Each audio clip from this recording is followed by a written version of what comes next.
Tansy, hello. Good morning, afternoon, or evening, whatever time you are listening to this episode. Well, Research Decolonized, brought to you by the BC NEAR. So that's the British Columbia Network Environment for Indigenous Health Research. And if you remember, because it's been a while, I'm your host for today's episode, Laura. For this episode, which is part of our subseries, Inspiring Indigenous Scholars, I'm sitting down with the wonderful Dr. Gabrielle Legault. She's a professor at UBC's Okanagan campus, and she is joining us as a representative for the Urban Indigenous Wellbeing Collective as well. So, welcome and good afternoon, which is when we're recording this. Dr. Legault, I am so excited to have you here today. Please take the time to introduce yourself to our listeners with as much or as little detail as you want, like where you're from, what community nation you're connected to, all of that, areas of research you're interested, and hit us with the good stuff. Thanks so much for having me, Laura. I would like to start with a Michif introduction. So, Tanchi, Gabrielle Legault, Dishinakashun, Lac Pelche, Saskatchewan, Dushchin, Kelowna, Sealk Territory, Newikin, Michifnia, Nashkopichkan, Julia, Fiant, Pimont Famille, Shinakashu, Fiant, Desjardins, Pelche, Puis Lepont. So I just begin with, some words of greeting. My name is Gabrielle Legault. I'm from Lac Pelche, Saskatchewan, which is in the southwest region, but I now live in Sealk Territory, which is in Kelowna. And I am Métis, and so I trace my ancestry through my great grandmother Julia Fiant, who raised my mom, and her family names are Fiant, Desjardins, Laplante, and we relate to some Pelches as well. So yeah, I'm really happy to be here. I currently do work as an assistant professor in the Department of Community Culture and Global Studies at the University of British Columbia's Okanagan campus, and I work within Indigenous studies specifically. So my own family, including, my mom and her dad, Connie, had been involved in Métis associations since the late 70s when my grandpa founded a Métis organization with his sister in Southwest Saskatchewan. And so I've been connected to urban and Métis centers growing up, but currently and for the past 15 years or so, I've been very personally connected to the Kelowna Métis Association and Métis Community Services here, as well as being a citizen of Métis Nation, British Columbia. My area of research started off being quite focused on Métis identity, but has since my PhD, it's really expanded to focus more generally on urban Indigenous identity and well-being, with a focus really on creating spaces for Indigenous, youth-led, land-based research, focus on well-being. And so my research program seems to shift more than some of my colleagues in many ways, as the research teams I work with aim to be really responsive to community needs and priorities, and so have involved working very closely with urban Indigenous organizations, including Métis as well as friendship centers. Awesome. Thanks so much for that thorough introduction. We have some similar family names, which we can talk about another time. Go figure. Right? Um, can you tell us before we jump into more about your research and things like that, which spoiler alert, listeners, we're getting into that. Can you tell us also about the Urban Indigenous Wellbeing Collective? Because I found out about you all last fall through networking. Someone sent me an email about the Indigenous Wellbeing Conference you hosted, which was amazing, by the way. And that's where I started to learn about you and the work you're doing and how we made this connection. So I'd love to hear about, when you came to be, what it is that you're aiming to do through your collective, where you're out of, all of that. Sure, yeah. And thank you for those kind words about the conference. We were really proud of that little conference that turned out to not be as little as we had initially thought. And we are actually planning for it again next year. So we can, or this year, this October, we'll be hosting it again. So happy to share about that as well. The Urban Indigenous Wellbeing Collective came about around 2 years ago when a group of Indigenous and allied researchers from UBC were trying to figure out the best way for us to work together, to support existing or future community research initiatives, but also as a response to UBC's anti-racism task force, which as members of the Indigenous Committee, Dr. Donna Kurtz and myself became very aware of the clear disparities between Indigenous scholars and non-Indigenous folks. So like seeking opportunities to mentor Indigenous graduate students and early career researchers within a supportive environment. So not only that, we also recognize that there were not many opportunities to actually engage Indigenous community members in knowledge exchange on a regular basis in a good way. And so this was a significant like limitation, especially for student researchers whose work, is aiming to be responsive and accountable to community. So our work as a collective has really shifted to creating opportunities for knowledge exchange between researchers, health practitioners, well-being practitioners, and Indigenous community members, particularly those who are working on issues related to Indigenous well-being. And we really understand this to be fairly broad. So, like extending beyond a biomedical understanding of health to include spiritual, mental, emotional, and physical aspects, but also beyond an individualized understanding of well-being to understanding things like community health and well-being, which we know in Indigenous contexts, it might include language revitalization. It might include a lot of things that tend to not be understood under that traditional health umbrella. So, our conference is sort of our big event that we have, but we also host different workshops. Like we hosted one when you came to visit at UBC Okanagan for graduate students. So, trying to find ways to support graduate students. But we also have speaker series. We had a visiting researcher who came during that conference, Dr. Kim Anderson, which was really exciting for us. Deep down inside, I'm a connector. That's what I really love to do is get people together. And so this Urban Indigenous Wellbeing Collective is about, okay, let's find all these people and let's get everybody together so that we can hear from each other and learn from one another and not just do, our research in a silo and never share what we do or never learn from other people and get that really important community feedback on the types of work, research or whatever that people are doing. That's excellent. And yes, again, to come back to the conference, like that was one of the better conferences I've been to, like even down to the food, which I don't know. I'm sure you've been to enough conferences where you're like, conference food. I was like, wow, this is phenomenal. So it was great. And yeah, just the honestly, like the caliber of mentees, like and researchers there and the presentations, like it was excellent and it was inspiring. And for those of you listening, yeah, there were community members there as well, and to see their level of engagement actually with the researchers, it was really quite a spectacle in the best kind of way. So I think you and your team executed that quite brilliantly. Thank you. Yeah, so I'm gonna jump back into more about you and everything going on because I'm excited to learn more about it and what you're up to. So, a really big point of discussion that I'm excited to have you here for today is talking about community engagement or engaged or community-based research and methodology with Indigenous peoples. So, do you want to tell us about the work you're doing right now, or some of the work you're doing? Because I'm sure you're doing a million things and how your work is actually like community engaged or community based, like what are the values and principles that you bring to that work, and that's to give people an idea of like how you're defining those things because we hear a lot about in literature like community engaged, community based participatory research, all of that. So I'd love to hear your perspectives on that and how you're actually putting that into action beyond just recommendations we're reading from online or getting from mentors. Yeah, we're actually the some of the collective members, we're actually working on a paper that's about this sort of like the way community engagement. You can't see me, but I have my fingers in the air quotes. Um, community engagement or community-based research, or even sometimes indigenous methodologies. In many instances, we see these words used really loosely and sometimes even co-opted, to be honest, or used in ways that might actually be more like community consultation. You may have like a minor feedback session at the end of the research, or so it really understanding that like those terms exist on a spectrum of how people use them. And so I've really come to be very critical when I see people say we used indigenous methodologies to be looking at, okay, where are we seeing indigenous knowledge is centered in this work? And so, yeah, I get the privilege to work along, my next door neighbor in the office behind me is Sean Wilson. So we get to have a lot of conversations about these types of things. And so, yeah, we've had some conversations about what does authentic community engagement look like or meaningful community engagement look like? And so for me, it's really been about engaging folks and having a clear governance structure within the research.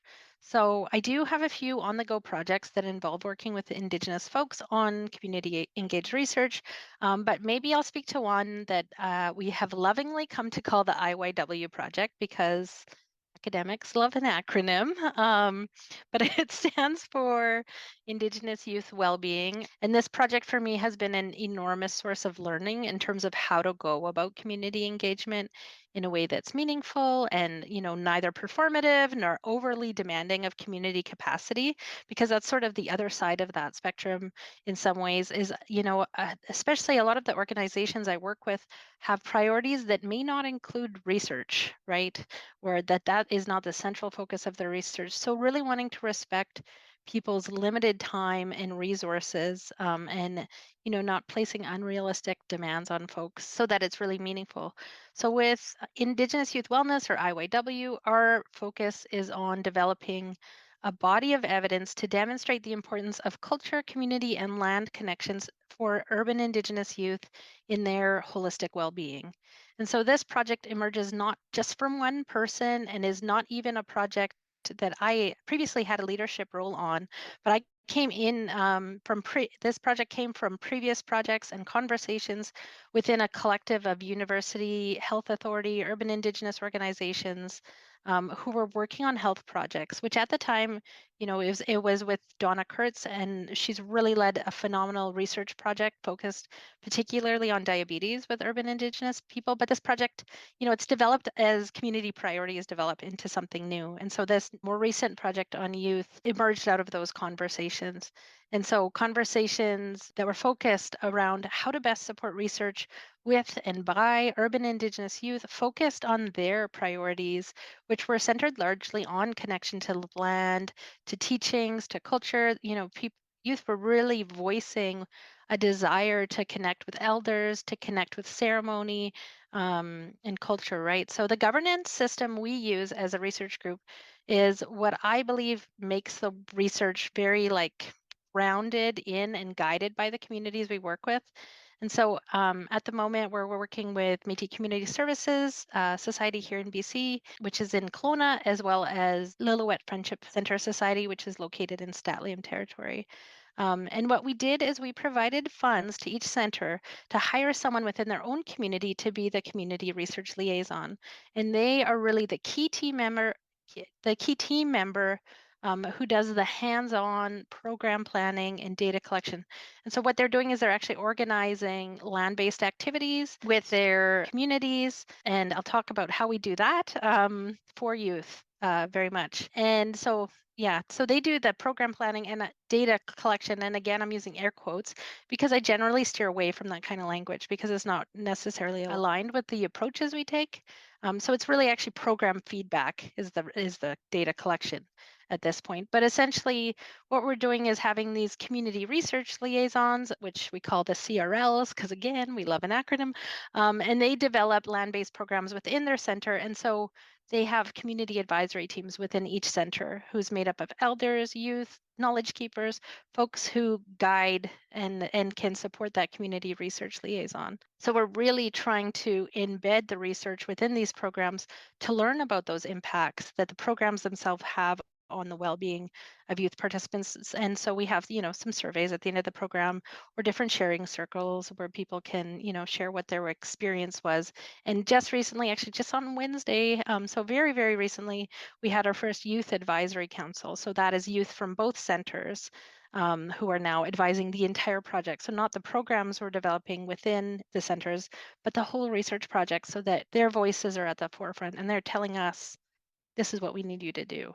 And we're responding. And so our role in a lot of community research, what you see is there's a single researcher driving the project. And so here we're really trying to take a back seat and say, okay, how do we support this project? And so we're really viewing ourselves as we might, provide some of the infrastructure and support, but it is really community voice that's guiding, and particularly youth voice. Because that was another thing that we noticed in the literature is a lot of research claims to be youth led, but it is maybe youth consulted.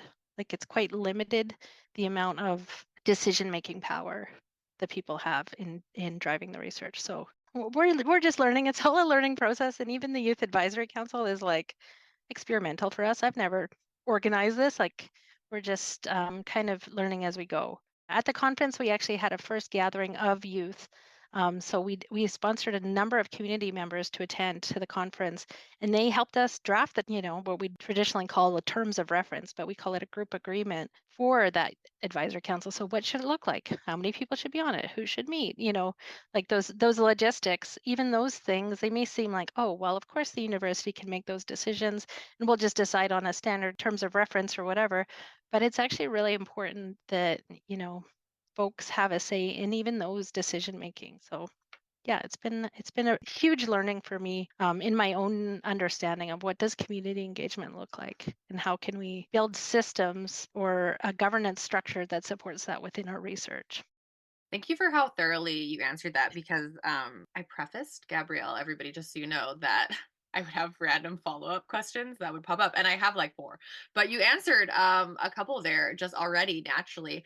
So I want to first touch back on about how you mentioned, having that clear governance structure, and you gave us this prime example with having community members. I forgot the acronyms, let's be real, because too many I know you joked about it when I first started this job, when I would have to introduce myself and be like, "I'm from the BC Near," and then like the da da da da da da da. Yeah, it's a good time, guys. It's a good time.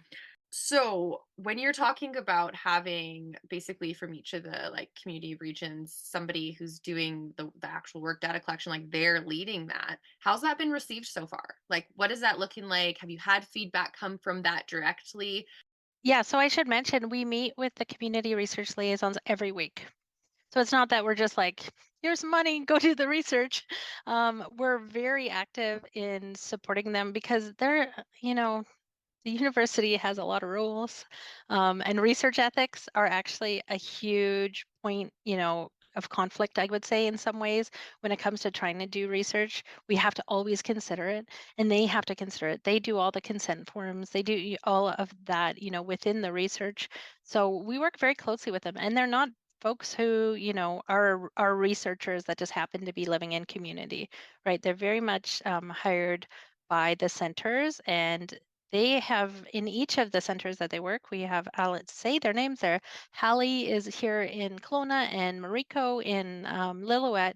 They become a really important points of contact. I cannot stress how important their role is. This research just wouldn't happen without them, um, because just to get people to come to the things, they are in constant, like getting youth to come out to things is not always easy, right? It can be a real challenge, but they have really developed that reputation within community as like, oh, you want to participate in cultural programming? Go talk to Hallie. She's always got something on the go. And so they are touch points for young people for participating in land-based activities, and I think, have just been so instrumental. And I think the model itself, I can't imagine doing research in a different way actually now that I've done it, in having folks hired within the community. And the hope is that, like, I mean, I think Peter Hutchinson, who's another researcher that I co-lead that work with, he and I both have this sort of dream that our jobs will no longer be needed. The ideal will be that this research is done within community by community for community, and that we don't necessarily need to have a university associated with it whatsoever. So, but part of that is about, and I don't love the word capacity, but it is about like providing some of those research training and research skills. And so that is a big part of the work that we do, is supporting those community research liaisons along that, the various steps of research. That's amazing you just said that because I was going to ask, yeah, is there a degree of training that they're receiving? Is it dependent on whatever skill set they bring coming in? What does that look like, and at what stage are you implementing that? Yeah, we have a whole handbook. Yeah, yeah. So the research training is like, it's really substantial, I think, but it's continuous. It's not just like it's not the same approach as like school, in the sense you go do the thing and then you go get the job afterwards. We're not giving them school at the beginning, of working with them. We're really working alongside them the entire time, and they're changing our processes. Like, we really are impacted by their feedback. We hold all of our meetings through like a circle approach where every voice is, holds equal value, whether that's a undergraduate research assistant who's listening in for the first time and joining the meeting, or whether that's the principal investigator. And I think that is another learning that I gained from Donna Kurtz that has really changed the way that I work, away from the sort of traditional hierarchical lab structure, that you would see, into one that is really trying to value the unique experiences that everyone brings. So those CRLs or community research liaisons have a really big impact on the way we do our work as well, because we're always getting feedback from them, as in like, this consent form you gave me, they're not reading it. They don't care. They're not signing it. We need a shorter form. We need a more accessible, accessibly written document. You can't just give this to a young person, So like, they are really informing the way we work as much. The training is two-way. Like, we're being trained too, for sure. And we need it. Like, I'm fully humbled by the experience, um, by learning that the ideas that we might learn when we're graduate students or we're going to university may not fly in community. So, we really need to adjust. I don't know if that answered your question, Laura. No, it definitely did. And this is so relevant to the work that I do as an Indigenous health research facilitator and my colleagues Humina and Taylor, who's new on board with us. Hello, Taylor. Because this is just something we keep coming up with and what you and this idea you have with Peter Hutchinson, where you guys will not have this role anymore and it will actually be community led, right? Like not community led, but I have to have an academic affiliation or this. Like this is something we grapple with all the time in the work we do and having the ability to offer the funding opportunities we do and mentorship opportunities we do while still working from within a colonial institution, right? So there are those parameters and it's really interesting to see you in real time pushing open those barriers, doing a lot of work we're trying to do too, and seeing you execute it in that way and striving for actual community led or youth led, whatever we're going to put in front of the lead work being done, right? So I love that. And I wanted to ask with that, was it hard to like justify in your rationale for funding to be able to fund community research liaisons in there that are not at the master's level or maybe they are, right? Like was that a challenge with that budgetary proposal and getting the funding? Surprisingly, no. Yeah. No, I'm just going to spend this whole podcast talking about how much I learned from Donna Kurtz. Um, but in the funding, the funding proposal was really written to support that community-led component. And so, yeah, the community research liaisons was a part of that for sure. I think the handling of the funding, sometimes they think, oh, you'll just hire somebody.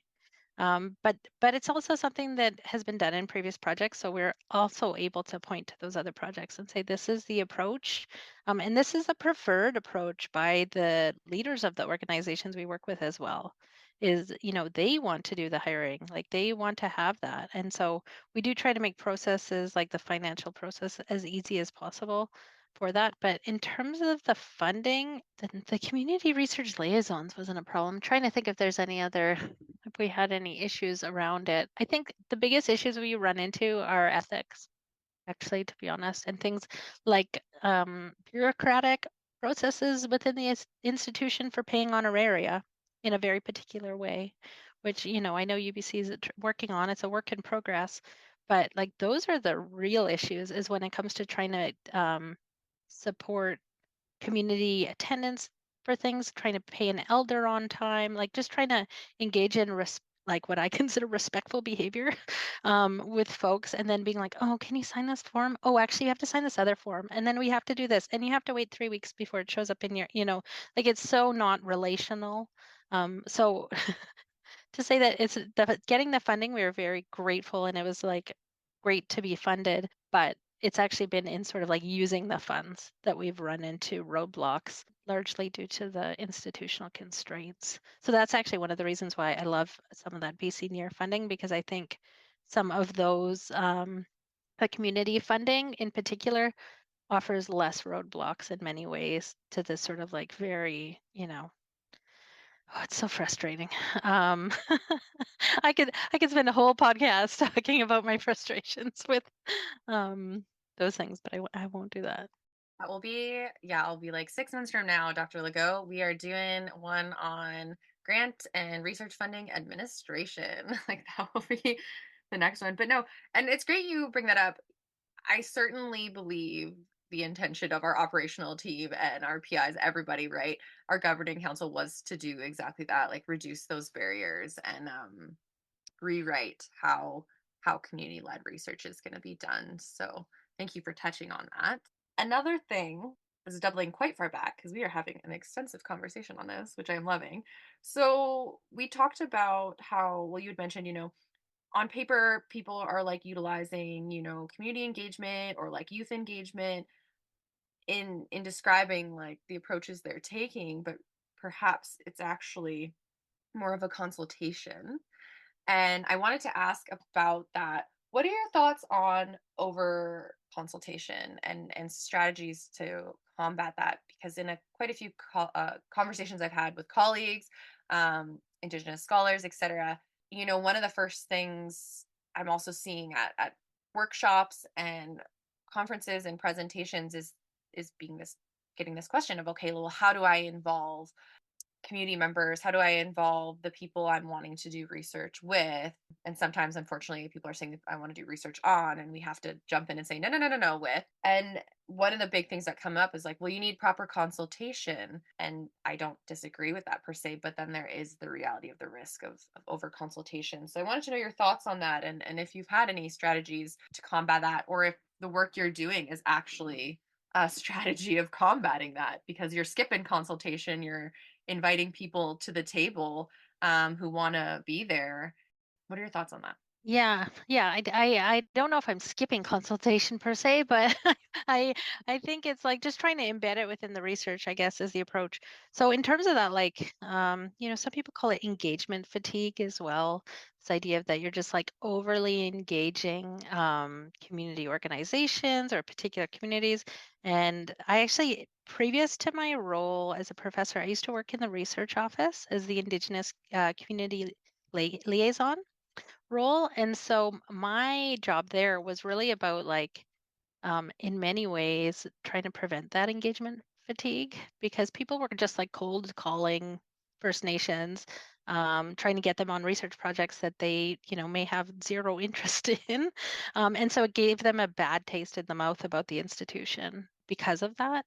So I do think like, yes, the community engagement is so important that people are on board for what's happening or what it all involves. And so, as an example, I got a great example of engagement fatigue, which is actually the Urban Indigenous Wellbeing Collective. Our original grant was so different than what we actually ended up doing. The conference was a pivot. Was a post-pandemic pivot. We all know the word pivot because of Friends and the pandemic, but um, we had applied for these funds. I think it was 2020. And when we received them, we received the funding for the Urban Indigenous Wellbeing Collective at the same time as we received the funds for the Indigenous Youth Wellness Project. And they were both to be working with a few friendship centers. And so at the time, the feedback we got from them was like after COVID, after just the massive impacts that's had on the staffing of urban centers in particular, like we cannot do all this research, and so we totally changed the way we were going to do the work. We were not going, for the Urban Indigenous Wellbeing Collective.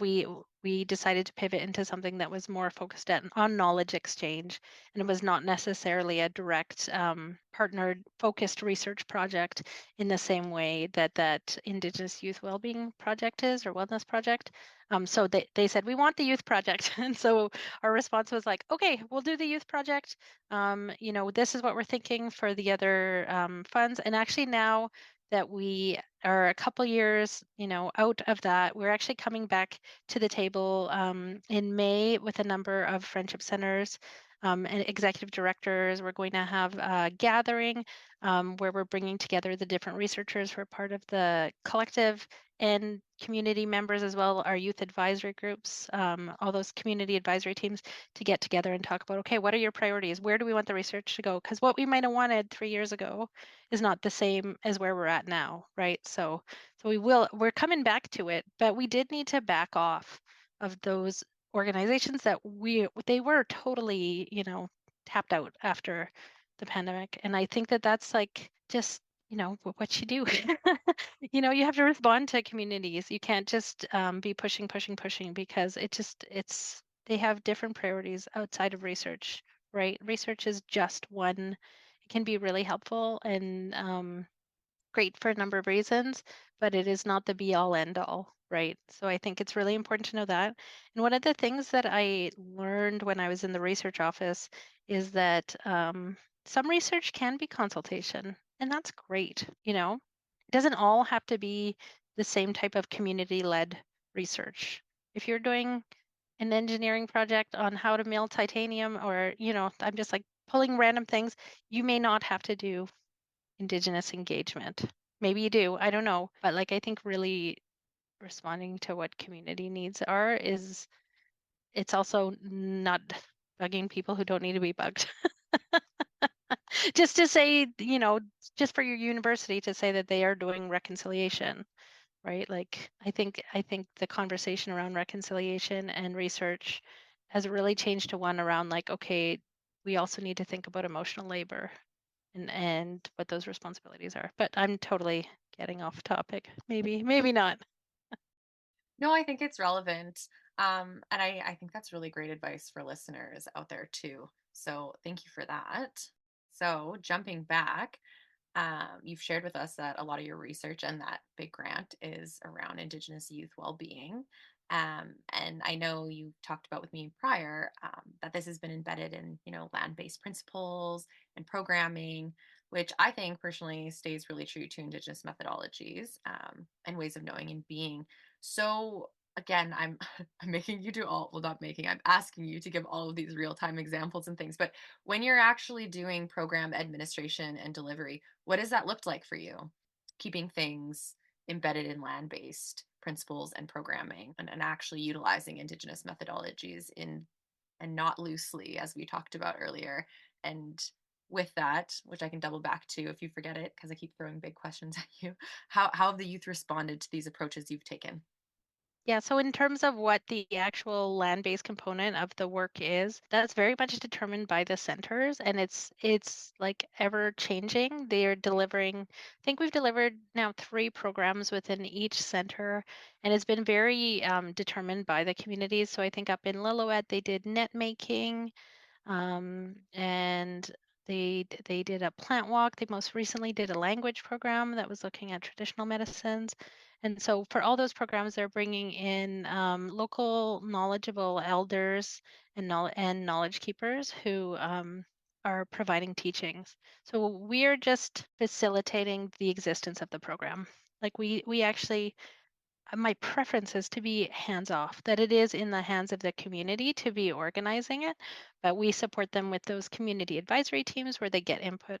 And like they just generate so many amazing ideas within those community meetings. It's so phenomenal. There's just so many passionate people in community who really care about sharing culture, so that Lillooet's had those examples. Métis Community Services, they've done different things, and they're a really interesting example, which I could actually just go on about, but I won't, around a Métis focused organization, but they also work with the Seal elder who has done some different land-based activities with them, because that is a contentious point in some ways for urban people accessing the land. There's a lot of, youth are really, they want to be good guests on the territories that they're on if they're away from home. And they're really conscious of that. So it's something that we also work to be conscious of. I'm an urban person also. I'm away from home. So while I'm on Seal territory, it's really important to me that I can be a good visitor here. And so what does that look like when we're engaging in the land? And so maybe that's part of that Indigenous methodology for me, has been really bring in those principles of like Kiokwin or visiting methodology, or things like, Wakudu, and how do we be good relations with one another. So I feel like we have a lot of these principles of care that guide a lot of our decision making. In terms of how the youth have responded to the programs, it's funny. It started out where we were like, oh my gosh, is anybody going to come to these programs? And it was a bit of a challenge. The first program we ran to engage youth, Because for at least one of the two centers, there wasn't much for youth programming prior to this program. So it was difficult to get people to show up. But now I think within each center, they've really developed good relationships with the youth. And then they bring friends and then they tell their cousin. And like it just ripples out in that way.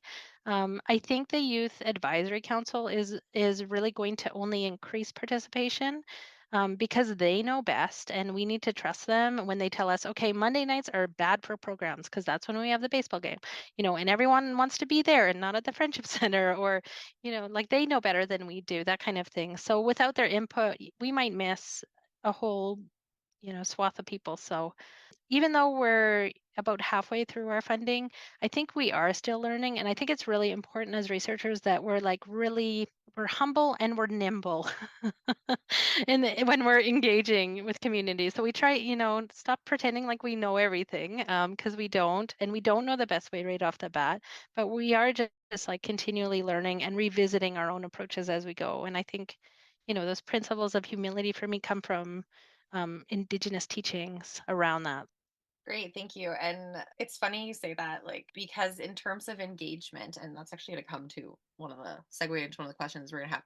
But ourselves as like Indigenous health research facilitators, one of our big roles is like engagement and making connections and outreach with people, to let them know about our awards, and if they seek assistance from us in writing things or whatever they want, right? Like being able to establish that and get that level of engagement. And I've noticed, some things work for some people and some don't with others, and it's because I think we talk about like indigenous research. I'm also doing the air quotes, everybody, just so you know.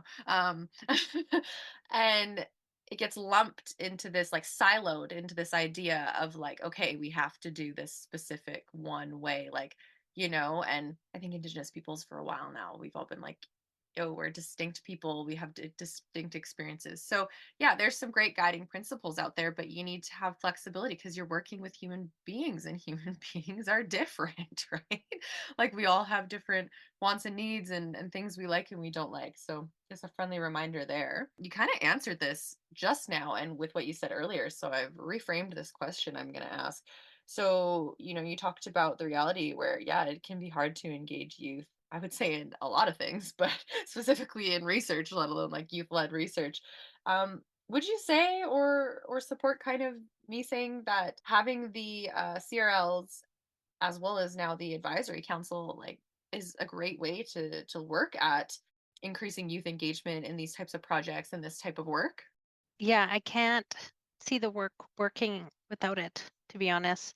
Like I can't see me just going out putting up posters trying to get youth to show up to something that they have no connection to. And I had heard this at a youth forum I went to a couple years ago, and it was a youth, and he said, "We need to be invited. Like we need to be personally invited. You can't just say, 'Hey, everybody, show up on Friday.' Like I need you to reach out to me and send me a text and say, 'We'd really like you to come to this thing.' Because then I know that there is somebody I'm going to know there." And so I think a big part of it is about like increasing that we talk a lot about cultural safety, but I think like increasing that sense of safety and coming into spaces and know that like there's a community here who's not going to judge me, who's not going to make me feel awkward or weird or, and I also have another youth project that I'm just finishing up. And that was the big feedback we got from the youth who came was like, is so rare to find a space where you can just show up as yourself as an Indigenous person and not have to be like, and this is what makes me Indigenous. And this is to have to like constantly signify your indigeneity or justify your lived experiences or, your challenges with an X, Y, or Z system. It was like everybody was coming into the space knowing like, yeah, okay, we're all here together in support of one another. And I think that relational component of having those CRLs in place and those so the youth advisory council is one part, but they are also we have members who are also part of the community advisory team as well, who guides the program. So they're really like quite embedded within the research in many ways, and they know what's going on with the research. So it's not that we're just bringing them in and rapid firing questions at them. They've been to a lot of the programs, they've participated, so they can give us a lot of feedback. and say, this is working, this isn't working. If you want to do this, you should go here or there. Like they're yeah, and those community research liaisons really have developed those relationships. And it's not just with the youth, it's with their parents, it's with their grandparents, it's with, like, in many instances, they're connected to a number of people within those youth's lives. So and it takes a lot of work sometimes to get somebody to show up to a Zoom meeting, or something like that, right? So yeah, I can't imagine the work being successful without it. And I think, yeah, I have done some other youth-focused research, but it was really within an existing group of young people that I already knew. So I was able to, like, build it out a little bit relationally, but I don't know, yeah, how to, like, quote unquote, air quote, recruit in without doing that, without using relationship. It seems to be um, just a really important part of that work. Not to exclude those, we still do advertise, and it's amazing when we can get new youth or other people connected that we may not have known. But I think that that's been really, really important. And so actually in Lillooet, we have like a bunch of folks who are related to one another who may be part of the youth advisory team, who may have been a knowledge keeper who came in for one of the programs, and who may be an elder on the community advisory team. So it's like a family affair in some ways. And we're so happy about that. Like, we don't think that, within a Western framed understanding of research, you'd be like, oh, that's nepotism. Or, oh, like, why do you have all these people related to each other, part of this research project? But no, it's the opposite. It's actually, I think, really, really important that we're able to build relations through one another. And I think that presents a really interesting thought here where again in research, and I've talked about this briefly, maybe more than briefly in other episodes, just this ongoing discussion about like relationships and relationship building in research. Yeah, and I think it's a different lens to look at it as, the relationship is not just at your like ideal, again, air quotes here, people like participants or the people you want engaged or partners. Like it's actually extends more than that, right? And there's a lot more connected. There's more than just the one relationship you're trying to foster, which we're gonna get a little bit more into over here. It's bigger. It is at that like community level in a sense, I would say. Perfect segue into this next part where one of the things we did talk about when we first sat down to discuss bringing you in for this episode was the idea of creating reciprocal relationships. And I would like to hear your thoughts. When I think of reciprocal relationships, I'm talking about relationships that have mutual benefit, are non-extractive, and I think founded out of like genuine respect and care. Do you want to provide a definition for what you mean or how you view reciprocal relationships? Yeah, I think we talk a lot about, like, reciprocity or the 4 R's of research. And this can be sometimes be thought of as something like, I do for the research. You get that final report, and that's my reciprocity. I hand it back to you. And I think if that's what people want, they can hire a consultant, to be honest. There's plenty of people who will do that for them. They don't need to go through as slow a system as a university to just get the report, right? If that's what they're there for. I think a reciprocal research relationship means more than that, that we're, like, building something together that we both care deeply about and are both deeply invested in, that will not just benefit us professionally, which of course it does for the researcher, but to feel purposeful in a way, that for those of us that are working within our own communities in particular is, like, a really big part of the whole reason we're doing the work and what is driving us to be there in the first place. So I'm very aware, like probably hyper aware or concerned, about research relationships becoming transactional. Like, you come and answer these questions and I give you honoraria, and that's the end of our relationship.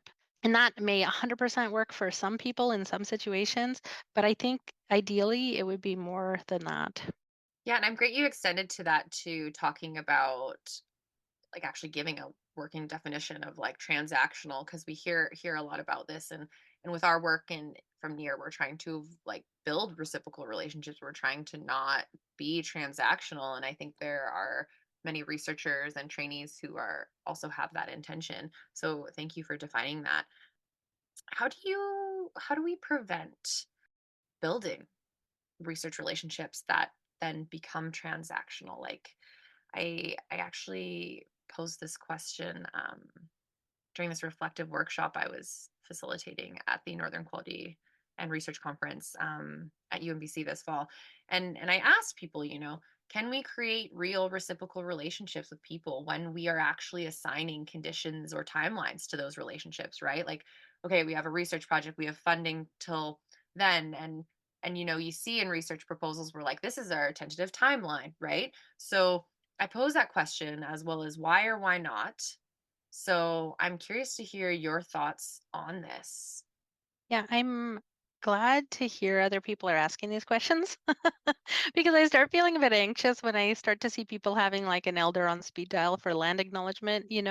But there may not be actual any relationship with them except for this exchange of cash for service. I sometimes think there can be this like performative inclusion of Indigenous folks in research or academic settings, which might be actually a huge misuse of their time and the depth of knowledge and all they have to offer within their own communities. But for me, I think the key in some of the research that I've done, especially working with youth or another project I'm thinking of, we did have like quite restricted timelines. And so we were having them to ensure it wasn't just transactional, we made sure that they knew exactly, what were those timelines, what were they signing up for, making it very, very clear, like this is a 5-session program. We want you to participate in every session. And having you participate in every session is really important, but also to have them a part of the decision making was really key, to disrupt that sort of transactional basis of it. So they wanted to be there. So for the project I'm thinking of, we engaged 9 urban Indigenous youth in Kelowna in land-based activities centered around identity. And we actually met with every single one of them for a visit before we got together as a group so that we could understand what do you want to do together? What do you care about? Like we want folks to be vested in the work we do because it's meaningful for them, right? And so then we met together as a group to collectively decide on, okay, what should these land-based activities be? And so they decided, we got to organizing them, and we were guided by an elder advisor who supported our planning of actually like everything, and even facilitated our conversations in a similar to a talking circle format. And then I think it was also really important to be like very understanding and accommodating. So we didn't plan it, but we ended up having a 10-month-old attend every session. And we also had things come up where somebody couldn't make it, but we continued to include them all along, as we tried to provide opportunities for them to engage. And so the focus for me had really shifted to center on an ethic of care in relationship. And I think if that's your mentality around caring for that relationship, nurturing that relationship, and that person, and then those kind of transactional things might fall away, right? Because you're focused on that relationship. And I also think that there are many of these 9 youth that I'm going to continue to cross paths with in other contexts in the future. So there's like that long-term relational piece. This is a long-term relationship. These are not just research partners, like organization, for example, but we want to continue to work with them and we want them to continue to work with us, right?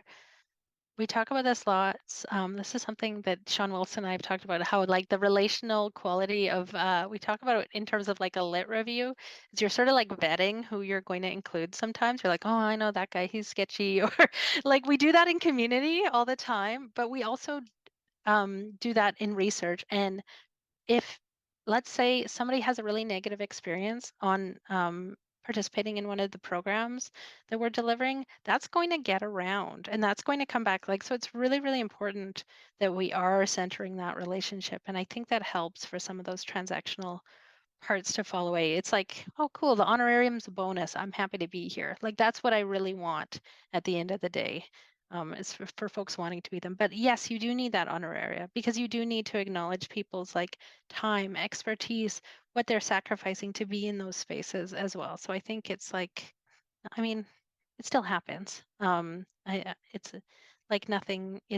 There's an ideal scenario, but it all kind of exists on a spectrum. Yeah, thank you for bringing that up. I came up with a couple follow-up questions and you did briefly touch on it. So the first one was like these relationships you're talking about, are they continuing after the project? And you did mention like you're probably going to cross paths with them. And I wanted to know kind of what does that look like and who decides what that looks like after the project is completed, and you've established and invested the time and energy into these relationships. Yeah, that's a good question because I mean, I don't think all research relationships will necessarily continue. You may have people who say like, "Well, that was fun.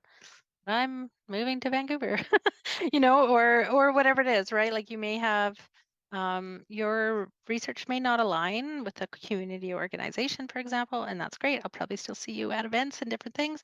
And so it may be that. So, what is it? Because you mentioned autonomy, and we hear autonomy used in terms of research and relationships and partnerships and healthcare, actually, and all these lovely things. So, what does it mean to you, and how are you working with that definition of autonomy in a research relationship or partnership? Like, what does it mean to have autonomy in a research relationship or partnership? That's a really good question. I think like autonomy is everything, to be honest. I think, like we talk about, what's it called? Prior and informed consent. Like autonomy is so closely related to that in my mind that it's like a community, if you're going to work with them in research, they need to have the autonomy to say, this works for us, this does not work for us. Like, and I think part of that, as a researcher, is like you have to kind of sacrifice some of your own autonomy in a way, right? Like my research agenda has been just so all over the place. Like when you go to create a research program and the university wants it to be extremely focused on this one very narrow topic, and like I'm so incredibly interdisciplinary because I am doing my best to respond to that community autonomy. Right, to say like, actually our focus right now is this thing. And then so I need to be the chameleon, and say like, okay, I'm going to learn this literature. I'm going to get my background into these things so that I can, respond to what it is that you need. And so I think that's part of that like nimbleness, is really about ensuring autonomy. And for research participants as well, I think it's really, really important, especially when you're working with young people, that they have the autonomy to like get up and leave whenever they want, whenever they're uncomfortable, not making people feel like they're being pushed into something they may not be comfortable with at any point. And I think just providing that and being like really clear about that, makes everybody more comfortable. I don't know if that answered your question. It did, yeah, and I love that comparison. Because with my degree, I had to take this biomedical ethics course, and that was right. They lay you through informed consent process, all of that, and those ideas of autonomy. And I think drawing that parallel is really powerful, right? Like giving, if you're engaging in a partnership, like and creating this relationship, why would we not have equal control over the like or more so actually I'd say, right, to the community. but Hmm. but I think we often see researchers come in and they so type thing. So it's this idea of like, no, like they have the autonomy to exactly what you said, like give or retract consent for various parts of it. I think that speaks to you and as a researcher, having that like nimbleness and humility to be able to be like, all right, we're going this direction. Sorry, like thought we were gonna go this direction. Talk to people. They don't want to go that direction. We're gonna go that direction. So I think that's pretty Yeah, amazing. I would have never called myself a health researcher like 3 years ago. Just because that was not, I did not, I came from a very social science background. And it wasn't psychology, wasn't any sort of even health adjacent fields, but that is the community priorities, are around well-being. And so, okay, I'm going to become a well-being researcher, in response, and it is because of those Indigenous methodologies. And it's really the methodology that guides, and those principles and ethics that we've kind of talked about, that guides where the research goes. Yeah, and that's fun that you didn't come from like per se a social like a adjacent to like medical or biomedical definition of health background. I think that also speaks to how I'm tired of using the word holistic, but it's just the one that's coming. Like that Hmm. holistic perspective of health and well-being, right? Like it's not just this strictly hard biomedical. Like there's so many other dimensions to health and well-being in general. and I think we need people from different fields jumping in there and tackling those other dimensions to help contribute to this perhaps idea that maybe we all have, or maybe I just have, and I'm spreading out there of human beings being able to like live fulfilling well lives, right? Like, is that not what we're all doing this work for ultimately? Yeah, and I think also just like as researchers tackling systemic challenges, it takes systems thinking and it takes a whole bunch of different people, actually. It takes all of us. It's not just, the one genius on an ivory tower who's going to solve these really, really challenging things that are so multifaceted and so multi-leveled. Is that like we actually do need everybody from the artists to the scientists in on these conversations. Yeah, that's a really beautiful way to look at that. So we've talked a lot about youth led work, and all of that, but I think you touched on this earlier on. The work with the Urban Indigenous Wellbeing Collective, it involves a lot of mentorship with Indigenous students too, which is just amazing to see because that's something, obviously, like with our awards and whatnot, we're trying to do here. Many of us are students in health and wellness research and whatnot who work for BC Near. So for the UIWC, what does that look like? Like your forms of mentorship for Indigenous students in practice? Yeah, I think this is like such a passion of mine. I think just having been an Indigenous graduate student and gone through the system and not always had the best experience, sometimes, yes, wonderful experience, but having a mix. And yeah, so I think for the particular to the Urban Indigenous Wellbeing Collective, this means that several of them are part of the research teams, some of the projects that I described. But I think the biggest opportunity we provide is through those knowledge exchange events. We've had speaker series. We had one last summer that was focused on justice and well-being, and we're going to be having another one coming up pretty soon that we're excited about.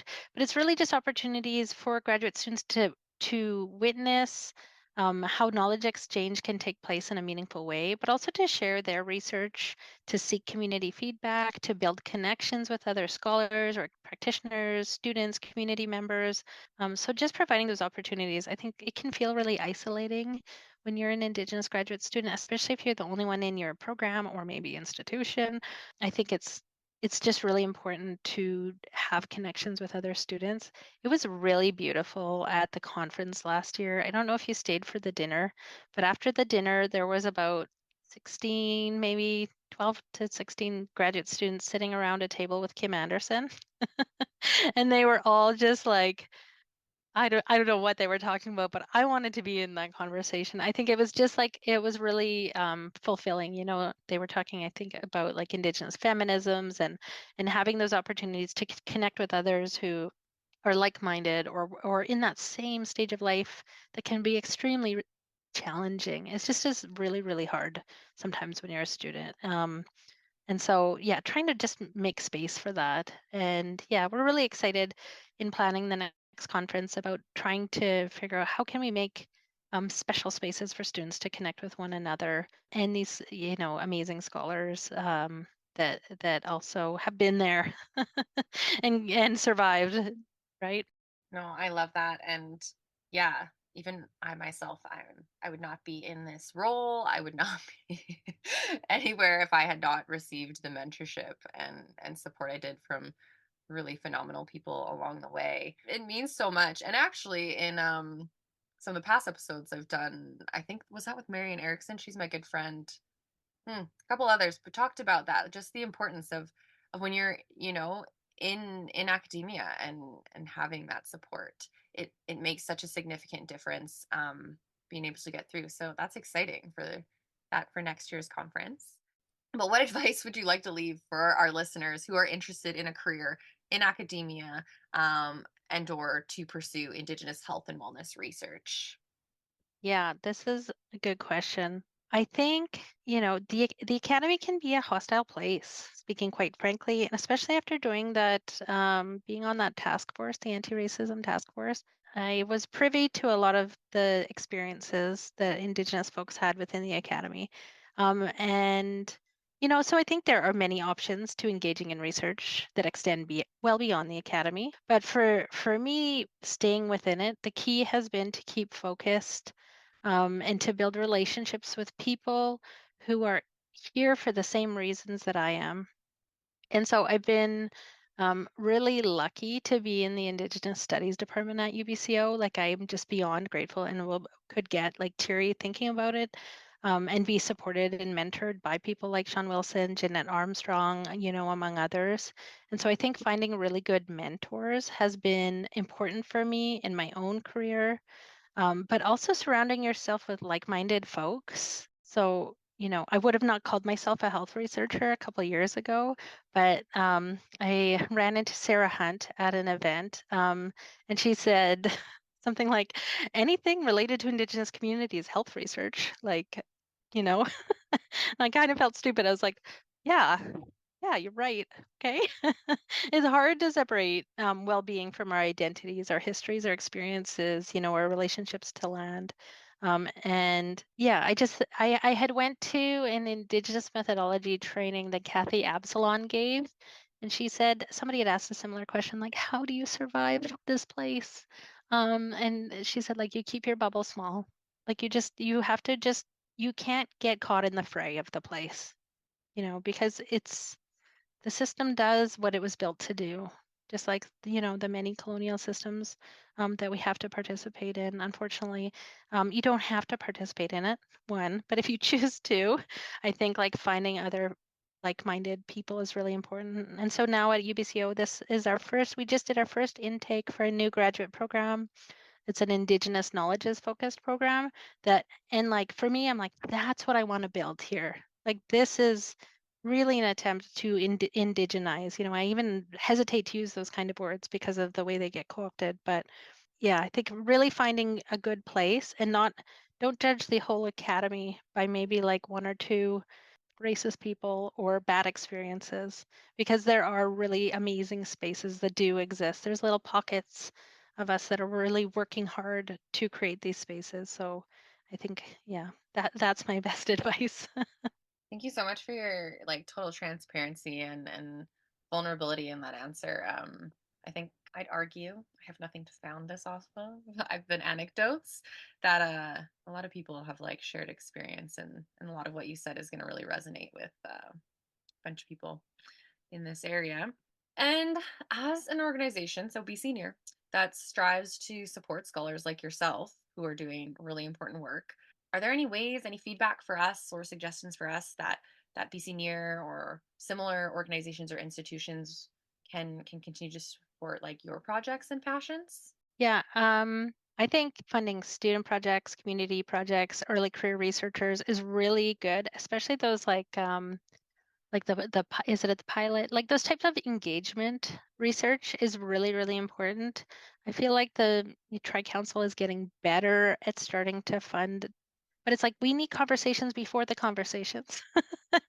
If that makes sense. Like before the partnership engage grant, for example, we need a grant before that because it really takes time to facilitate those relationships. So opportunities to facilitate those relationships. I think in terms of like community support, I think some, may need more than others or may have more capacity than others, but I think things like grant writing, project design, different approaches to data collection or analysis, I think any opportunity that we can share sort of best practices with communities on projects or to open, low barrier programming or workshops to better support communities in driving their own research agendas, like the better.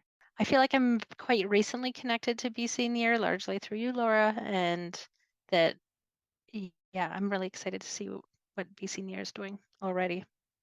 Well, thank you so much for that. That's such valuable feedback. Is there anything else that you wanted to share about like yourself or your work that we didn't touch on? I know we've had a pretty comprehensive interview today, but if there's anything I missed or that has come up from your side that you have that you wanted to bring up.